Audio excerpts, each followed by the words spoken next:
The 2025 minor league season has come to an end, and with that, we're going to update our top 10 prospect rankings for the Yankee organization.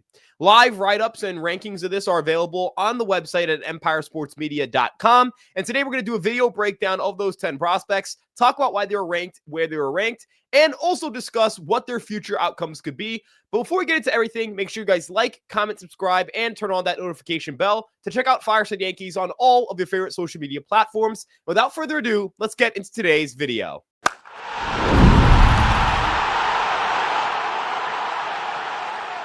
Coming in at number 10, we have left-handed pitcher Alan Facundo, who spent the year between the Complex League and Single A as he rehabbed and returned from injury. Facundo had a 1.85 ERA across both levels with a 29.4% strikeout rate, an 11.1% walk rate, and a 55.8% ground ball rate. Now, Facundo features a slider, a two-seam fastball, a four-seamer, and a changeup. In 2024, which was his first full season of minor league work, he had showed mostly just a fastball slider combination. Wasn't really displaying much else. That fastball didn't have a good shape, and while his fastballs still don't have really good shape, I did really walk away encouraged by how good the slider looked and how many swings and misses he was able to get. He's still very slider reliant as a left-handed pitcher, but I think the diversity in fastball shape, having both a two-seamer and a four-seamer, made him a little bit harder to hit.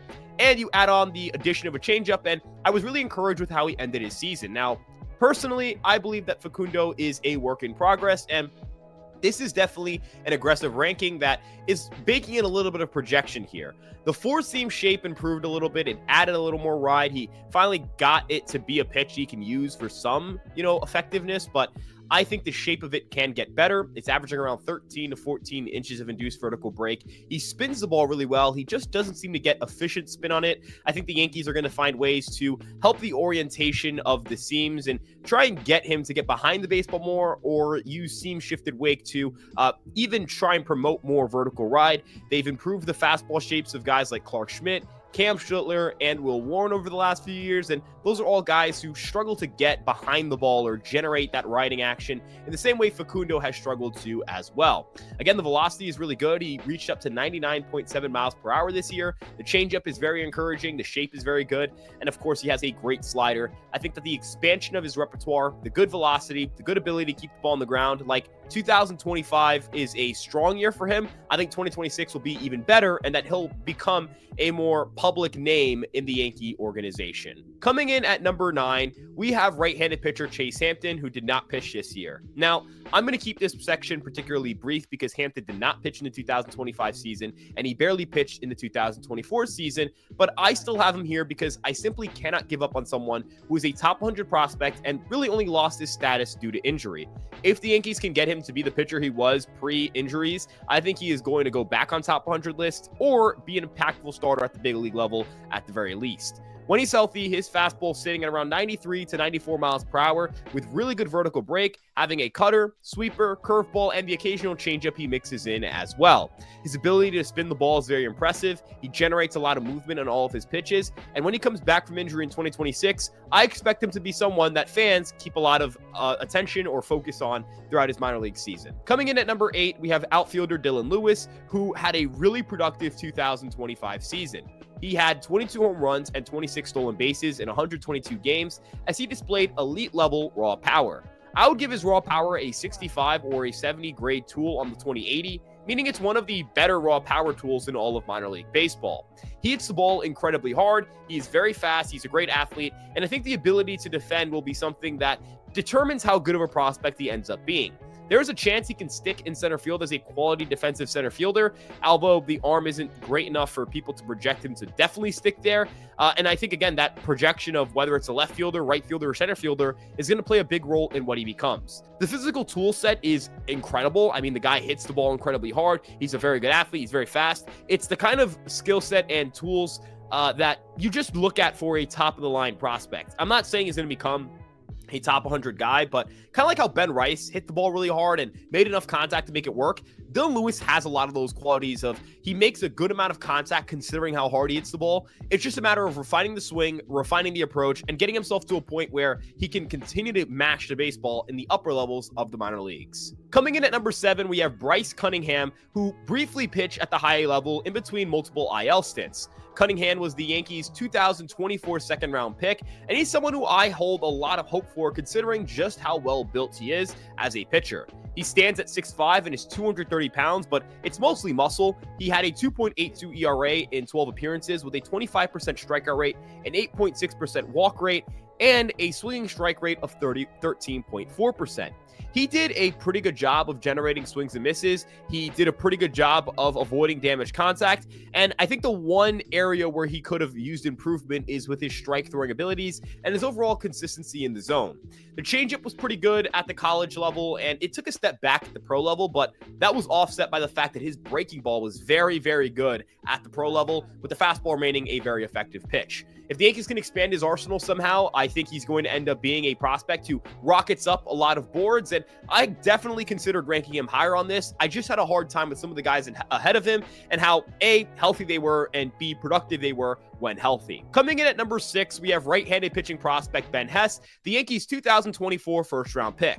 Now, this looked like a disastrous year for him. In his first 9 starts, he had a 4.32 ERA with 27 walks in 41 2/3 innings pitched, but he ended up turning it around completely. He only walked 18 batters in his next 12 starts across 57 2/3 inning pitched with a 2.18 ERA and a 32.7% strikeout rate. He did this between high A and double A, pitching very well at the double A level. He was both top 10 in FIP and strikeout rate among pitchers who threw at least 100 innings this year. And what I was really encouraged by was the improvement in repertoire. His fastball velocity in the second half was much better than where it was in the first half, sitting closer to 93, 94, whereas he was throwing too many 91s and 92s for him to be a very valued pitching prospect. The shape relative to release height on the fastball is nutty. He releases the ball pretty low off the ground compared to what you would expect from someone who is 6'5", but he generates a ton of ride. He added a sweeper late in the season that needs some more velocity, but the shape and the idea of it is really good. The curveball is a pitch that has been very effective for him at both the college and pro level, and the changeup has added more depth. His changeup looks really damn good. Overall, I think that Ben Hess is a more complete pitching prospect than I think a lot of people expected him to be, given where he was at some point during the year around the midway point of the season. He pitched really well at double A, and he's maybe a couple of improvements in command and maybe a tick, maybe a tick of velocity. I'm not sure how firm I am on him needing more velocity. I think for the sweeper he does, but not sure for the rest of the repertoire. But if the command and the velocity get a little bit better, he could make his major league debut in 2026. I'm not going to completely discount that possibility, although I would be a little more conservative and say 2027 is when we'll see Ben Hess at the big league level. Coming in at number 5, we have outfielder Spencer Jones, who put up a 30-30 season, was having a really damn good year for the first few months of the year, and then back spasms occurred and he fell off pretty quickly. His strikeout rate ballooned after August, and it's something that definitely concerns me and has me a little more skeptical of his profile than I think a lot of people have been over the last few weeks. I just view Spencer Jones as a very polarizing player. There are people who do not think he will ever be a big leaguer or who would not promote him to the big leagues. And then there are people who think that this guy's going to be a star. And I hate to kind of be the fence sitter here, but I think there's truth in both. I think that Spencer Jones is both underwhelming in terms of his hitting profile. Like, the overall hitting profile is not great considering he chases so much and he doesn't have a lot of contact in zone, to say the very least. I think that's putting it nicely. But the power is great. The plate coverage is great. Like, he can hit almost any pitch, really in any part of the zone, out for a home run. The defense is great. He's a really good base runner. I think he could be a guy who provides plus defense in center field while also being a splendid base runner. And if he ever puts up an OPS plus above 100, I think that ends up being a pretty productive player. But again, it's very hard for me to sit here and tell you that the offense is going to click at the big leagues. I just don't know. We've never seen someone strike out this much and become a big leaguer to a great, become a great big leaguer or a good big leaguer. But I would also say a lot of the people who had those profiles were not the defenders and base runners that Jones is. So I am really curious to see how he progresses. I do not think he'll be ready at the start of the 2026 season. To me, at least, Spencer Jones is someone who will be ready closer to the midway point of 2026, with the hope being that over the offseason, there are some improvements in the contact rate and that the chase rate gets better, because I think you can live with the whiffs if he doesn't chase, but both cannot simultaneously be a flaw if he wants to be a productive big leaguer. Coming in at number 4 is another kind of a surge guy, a guy who really popped on my board late in the year, and that's Dax Kilby, the Yankees 2025 first-round pick. Now, I think he's quickly become a really high-quality prospect. He makes tons of contact all over the zone, didn't whiff at a single pitch at or above 95 miles per hour. The raw power was closer to a 50 than I thought. I was personally under the impression that Dax Kilby was more of like a 30 grade raw power guy, or 35, maybe a 40. He's closer to a 50. This is a guy who has like league average power for someone his age, and he's 18. He's going to turn 19 this November. His speed is great. Defensively leaves a lot to be desired. Swings a little flat. Like, there are definitely things he has to work on, but we're talking about an 18-year-old who got drafted 3 months ago, sorry. That's incredible. This guy was playing 20 to 22-year-olds, like college-aged players, and he was clearly better than them. He made more contact than all of them, hit the ball harder than all of them. He was a better player than all of them. Really good base runner, not going to stick at shortstop, just putting that out here now, needs a swing change, but it's not that if he has a swing change, he'll be like a good prospect. If he has a swing change, he'll be a top 20 to 25 prospect in the entire sport. I just love the hitting approach. I do. I know it's not very pull happy from a left-handed hitter. I know that it's not that fancy kind of, pull the ball in the air to right field, hit everything really hard, but he hits the ball really hard and makes a lot of contact and has good swing decisions. Those are more valuable tools to me than being a guy who can hit 40 home runs to big league level. And I'm not saying that the power hitting is not good or important. It's more so to say, like, I think Dax Kilby, if he undergoes the right swing changes, if Dax Kilby like has his great outcome, I think it'll be by being a 300 hitter who hits 20 home runs a year. That I think is the kind of player he can be. And that is a very enticing player, especially for this lineup and for this kind of organization. So Kilby is someone I'm very high on. I'm not saying he's going to be any of those things, but he is certainly a better prospect than I ever thought he could be at this point in his career. He's a borderline top 100 guy to me, and the Yankees should be very excited with their first round pick. Going into the top three, we're going to start with Elmer Rodriguez-Cruz, whom Baseball America named as the best player in the Yankee organization for the 2025 year. Not that he's their best prospect, but he is their minor league player of the year. The most impressive regular season for any prospect, I think, in the organization. The command got better throughout the year. He led minor league baseball in strikeouts. If you look at active minor leaguers, if you want to just look at anyone who pitched, Jonah Tong was number one. Cruz's ability to keep the ball on the ground, generate swings and misses, get called strikes. Like, he has such advanced pitch ability. He commands the zone well. He has 6 different pitches: a sinker, sweeper, curveball, splitter, four-seamer, cutter. And I was just blown away with how well he pitched this year. Top 10 in FIP, top 10 in ground ball rate, like just a brilliant season from ERC. And the kind of pitcher who fits the mold of the Will Warren, Michael King, Clark Schmidt, like lower arm angle, lower release height, guys who mix it up very well, lots of pitches in their repertoire. Not necessarily the ace mold. Like, Michael King's the best pitcher in that group, and Michael King is a very good pitcher, don't get me wrong, but he never peaked as like a top 5 pitcher in baseball. I think he peaked as an ace, but that was for like 1 year. Warren is more of a 3, 4, 5 kind of guy. Like, you hope he's a 3. He's currently a 4, 5. Schmidt peaked as a 2 or 3. I say like a low end 2, a high end 3, and was more of a back end guy. I think Cruz profiles more like that, but again, how many guys are going to end up in the current top 100 being that kind of player? The answer isn't very many.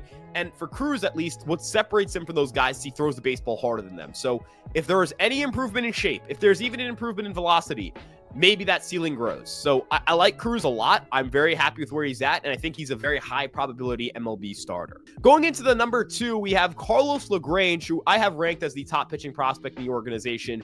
I've gone back and forth with the RC and Lagrange, but something that stood out for me with Lagrange is just the improvement in fastball shape.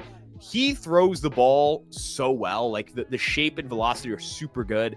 That fastball velocity, 98.5, sitting around 18 inches of reduced vertical break. That's in a ridiculous pitch shape. He's going to get so many swings and misses with that pitch alone. Slider, throws a sweeper, cutter, really good changeup. The emergence of the changeup throughout the year was really important. 3rd in total strikeouts at the minor league level. Advanced from high A to double A after not even pitching in single A at a high level last year. He's just a very impressive prospect, and someone who has he has a higher chance than Cruz of being an ace, a lower chance of being a starter. If Lagrange's command, which is certainly an issue, never really progresses past the point you want it to for him to be a major league starter, I think he'll end up being a monstrous reliever. Like, he might have the best stuff among any minor league pitcher. And that claim, the fact that he has a stake to that claim is beyond me. Like, when you have a stake to the claim of best stuff in minor league baseball, you are a premium prospect. You're someone that is certainly going to be coveted by any organization. Coming in at number 1 is the obvious. It's George Lombard Jr., who hit really well over his final 40 games. I was very impressed with how he hit. The power came to life a little bit. People kind of forget the the high A and double A run environments are terrible. High A and double A are just awful for minor league hitters, and Lombard Jr. rose above that. So I was very happy with the way he progressed throughout the year. He's defensively incredible. He's a great base runner. I look at guys like Dansby Swanson and like Jeremy Pena and Mason Wynn, like these premium defenders who are pretty good base runners and not always the best hitters, but can provide some offensive value, and say like those kinds of guys are perpetually underrated. They're consistently giving you 3 to 5 win production. And those are guys who are going to end their careers with 30 to 40 WAR. And that's a really good outcome. Like if you end up producing a player who puts up 30 to 40 WAR, they're not going to go to the Hall of Fame, but they're certainly going to end up being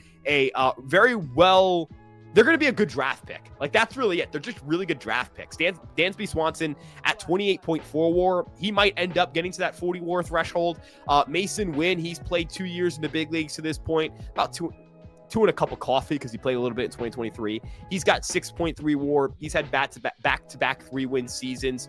Jeremy Pena is someone who, he might end up being like one of the better players in baseball over his peak years. He's got 14.5 WAR entering in his age 27 season. Like these are all players who, again, none of them are superstars. None of these players are going to end up winning an MVP, but they're very valuable. And that's kind of the classification for George Lombard Jr.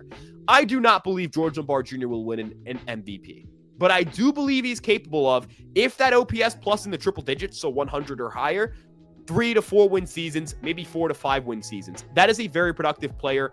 It is the kind of player who helps you win championships, helps you sustain a winner for a very long time. And I'm very excited to see him get to the big leagues because, again, I think he's a premium defender. He's the best defensive player in the organization. He's a premium base runner, and the raw power is really starting to come around a little bit, and the game power is too. So if he can hit 20 home runs, I think he can be a very good big leaguer. That's my stance on George Lombard Jr., and that's my top 10 rankings for you guys. So thank you so much for tuning in. We're going to have kind of a big breakdown of a top 30 we'll end up doing in the offseason. So this is not the only prospect content you'll get. But if you enjoyed today's video, let us know what you guys think in the comment section below. We appreciate your continued support. Again, like, subscribe, turn on that notification bell. Check out our social media pages on Instagram, TikTok, Twitter, Facebook, and of course, this YouTube. And we'll see you guys in the next one. Have a great rest of your day. Let's go Yankees, and peace out.